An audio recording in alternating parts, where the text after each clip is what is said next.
はい、皆さんこんにちは。チャプターズブックストア書店主の森本萌乃です。はい、ご挨拶久しぶりになったような気がしますが、皆さんお元気でしょうか？私は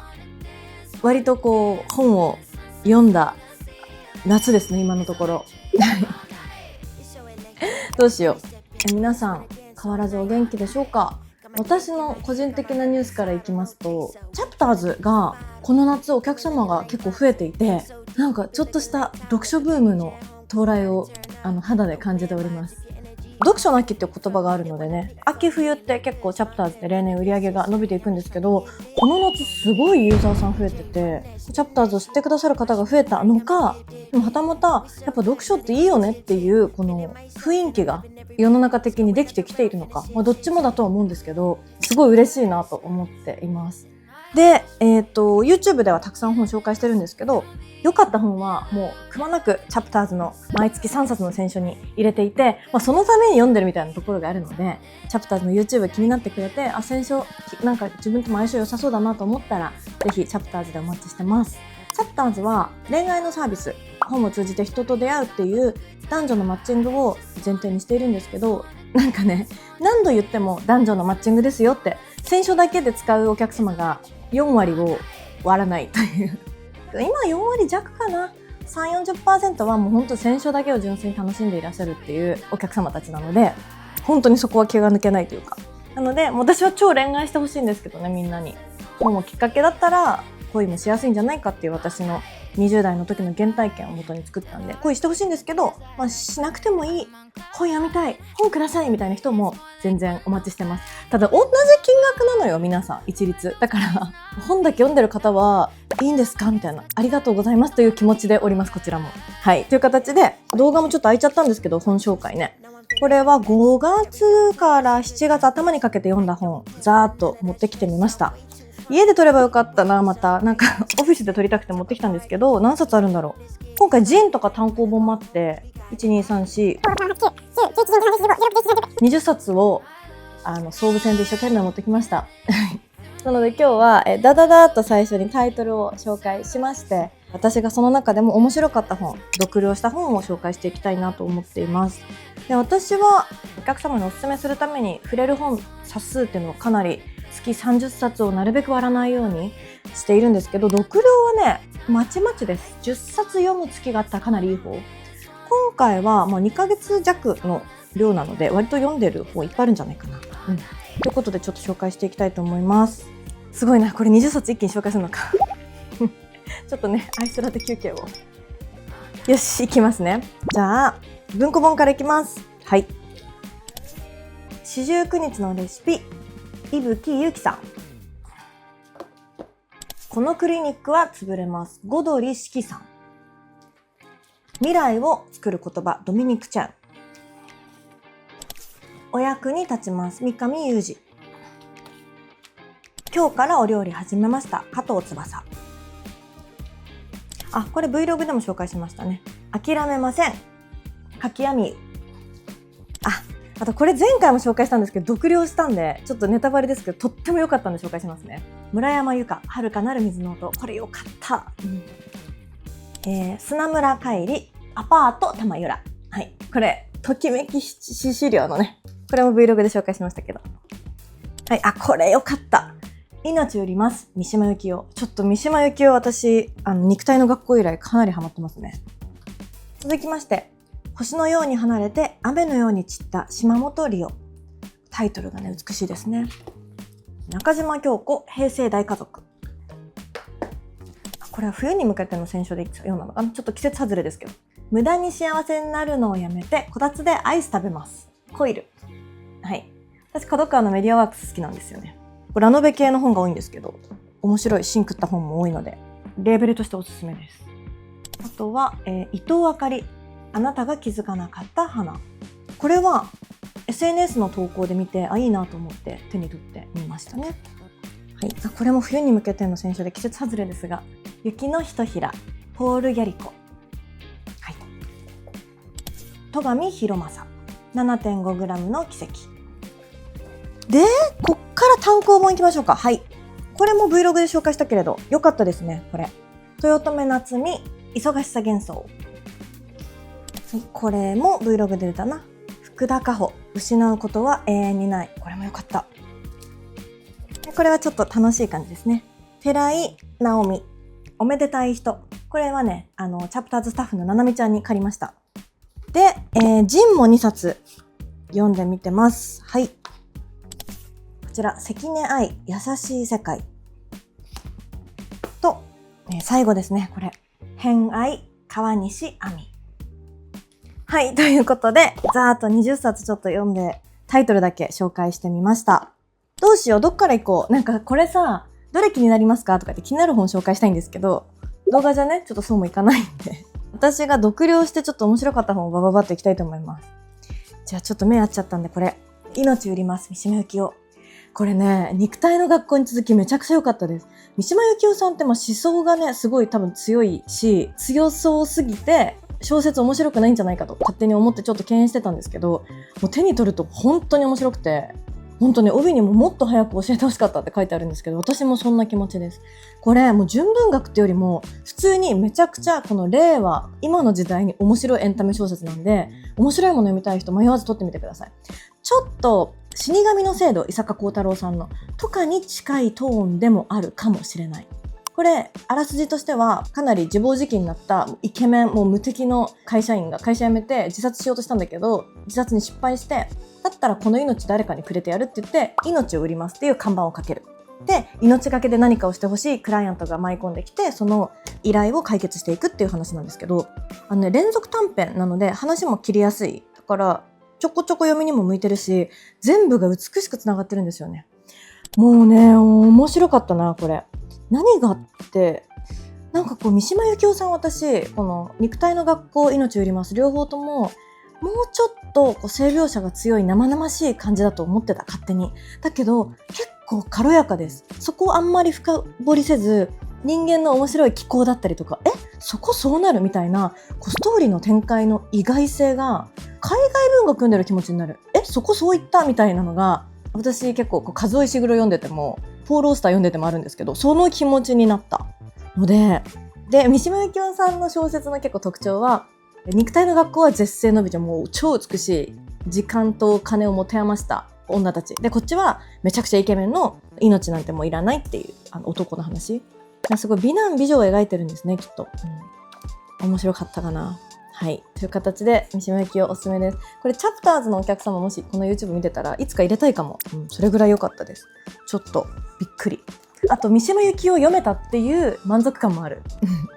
私こう本当に心から楽しめたっていう、純文学への自分との距離が縮まったことも大変嬉しく思っております。はい。じゃあ次これもいこうかな。アパート玉浦。はい、これはときめき致死量って書いてあって、ときめきは致死量でした。面白かったです。すごいこうキュンキュンくるアパートの上下階だっけな、お隣だっけなに引っ越してきた男女がもうちょっと惹かれ合っていくっていう、こうラブストーリーもうね、ちゃんとこう2人はどういう風にこう距離を縮めていくのかっていう恋愛ドラマを見ているような楽しさがありましたが、私多分恋愛小説ちょっと苦手なんですよね。結局くっつくかくっつかないかじゃないですか、結末が。そこに向かってなんか私結構せっかちなんで、どうなんのって読んじゃうから、こうサイドストーリーを楽しむ前にそこの結末が気になっちゃう。なんか恋愛リアリティションもほんと冒頭だけ見て、候補者見て結末だけこう早送りするような、なんかそういう私にとってはすごくじれったさがありましたが、恋に今悩んでる人とか一歩踏み出せない女性、これ女性目線から描くのでもう共感マックスだと思います。あとキュンキュンする、これ一人暮らしで今全然恋してない子読んでほしい。すごいね、なんか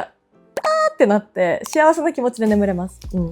私今35ですけど、20代前半の子たち、もうなんなら10代後半、大学生、あと社会人になりたてぐらいの子たちの眠る前の、もう恋愛なんか全然してないけど私大丈夫そうみたいな、ちょっと干からびた心にお水をあげるような小説です。はい、おすすめで、さっきもちらっと言いましたが、これも良かった。村山由佳さんの遥かなる水の音。これは前回のこのね、わーっと紹介した動画の時に面白いからダラダラ読みますっていう話をしてたんですけど、もう本当に気がつけば夏よ、もうね 3,4 ヶ月かけて本当にダラダラ読みました。で、読めてよかった。もうずっと心のどこかに私はモロッコがありましたね、これを読みながら。でいろんな人の目線から描いていって、こう旅の道中のちっちゃなささやかな出来事とかもすごく教えてくれるので、モロッコ行ってみたくなった。ちょっと分厚いしハマんない人ハマんないかなっていうので、もう誰にでも勧められる、久しぶりに読書をしたい人の一冊目にっていうこのチャプターズの選書基準からは外れちゃいそうなんですけど、私個人的にはとても好きなタイプの本でした。はい。あと加藤翼さんのこの今日からお料理始めましたも良かったんですけど、これよりもドリトル先生のブックカフェっていうこの加藤翼さんが書いた本が最近読んだほっこり系小説で一番良かった。この上半期私のベストにも入るかも。なんかすごい気になっちゃって、だけどその気になることがなんかよからぬ展開にいかないというか、こう雲行きが怪しくない程度で気になっていくっていう、そのほっこり小説の一番こういい筋書きの中で楽しませてくれたので、加藤翼さん文体がこうかなり好きになりました。私いいよね、同じ作家さんだから比べて。これ読むならドリトル先生読んでほしいと思いました。ドリトル先生のブックカフェよかったな。あとはなんかお仕事系小説探してたんでこの辺読んだんですよね。これは建築士の話と、これはクリニックの話か。これとかはね、なんかビジネス書読んでるみたいだったな。そう、東大医学部卒の方が書かれてるんだよね。面白かったけど、ちょっと小説としてってよりも本当にビジネスの指南書として読みました。ドラッガー系かも。そういうの好きな方はいいですね。あとはこれはね、チャプターズにカフェに来てくださったお客様に勧められて読んだんですよ。未来を作る言葉、ドミニク・チェーン。ただ私には若干難しかった。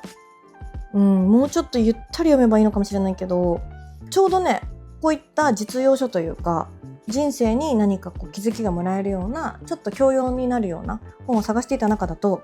めちゃくちゃいいのがあったんで、そっちに気持ち入っちゃって、で結局それチャプターズ入れるんですけど、でもこれ好きだっていう人素敵だなって思う。プロローグとか素敵でした。子供が生まれて自分の価値観が変わっていったからこの本を書いたんだよみたいな、すごい素敵な始まりでしたね。あと良かったのなんだろうな。これ面白かったです。平成大家族。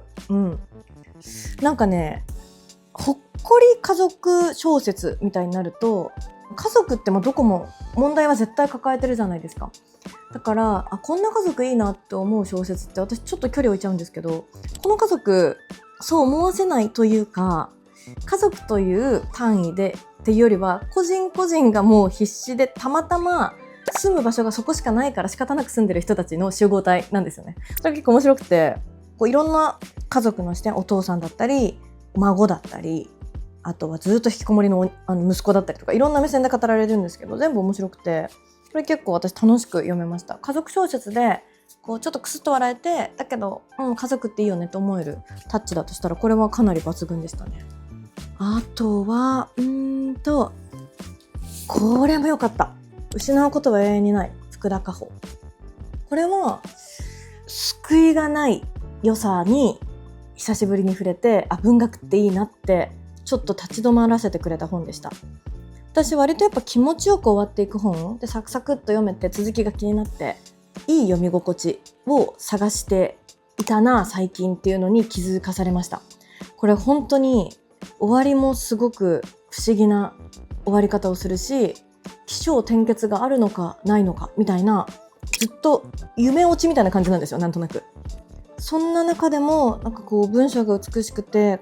あとさ、紙で読んでるとこれであと回収できるんだっけみたいな不安あるじゃないですか。でもその夢心地のまま終わっていく感じとかに、ままならないものを描くっていうこともそうだ、文学の素晴らしいところ、小説のあるべき姿だったっていうことを思い出させてくれた、ちょっと久しぶりに激重もただ美しかったという本です。救いはないけどね。だからちょっと元気ない人には勧めないけど、逆に少し重めのものを入れられる元気な人、この夏元気な人とかはいいかも。じゃあ最後、これ実はまだ読み切ってないんですけど、私が今絶対読み切ろうと思ってる本です。星のように離れて雨のように散った。これ超いいんですよ。大学院で宮沢賢治の銀河鉄道の夜について勉強している女の子の話なんですよね。その銀河鉄道の夜を再解釈していくようなお話が続いていくんですよ。だからちょっと賢くなっていくというか、小説としても面白い。島本理生さんって私2020年の恋人とかも好きで、恋愛のストーリーラインがすごく女の子たちがかなり冷静で冷めてて私好きなんですけど、そこに合わせてその宮沢賢治の銀河鉄道の夜をどう読むかっていう再解釈が加わっていく、その知的好奇心も刺激されてかなり楽しく読んでます。今ここぐらいまで半分ちょっと過ぎたぐらいなんですけど、彼女が論文書き上げるのかな、どうやっていくんだろう、すごく楽しみだなと思って、はい、これは今ちょうど読みかけです。はい、という感じですかね。どれも全部良かったんですけど、もちろんなんか自分でさこう本を書いて以来、どんな本にもいろんな人のストーリーが見えて、この本つまんなかったみたいなってだいぶ減ったんですけど、出会いが。でも今あげた本がかなり私は心に今残っているかなという感じです。はい、なんかもしこの本の話聞きたかったですとかあったらコメント欄で書いてくださったら紹介できるかもしれないので教えてくれたら嬉しいです。はい、っていう感じかな。みんなはどんな夏にするでしょうか。もうね暑いのでお部屋にねこもって涼しい部屋で読書をするっていう予定を自分と約束するっていう週末が私はすごい好きなので、今日もこの後読書するんですけど、外にね遊びに行ったり、夏ってなんか思い出をねこう楽しい派手な思い出を分かりやすく作んなきゃいけない気がしちゃうけど、その自分と約束して読書を楽しむっていうのもすごい素敵な、私は夏の思い出になると思ってます。なのでみんなでね引き続き読書を楽しんでいけたら嬉しいし、何かちょっとでも参考になる作品があったら嬉しいなと思います。はい、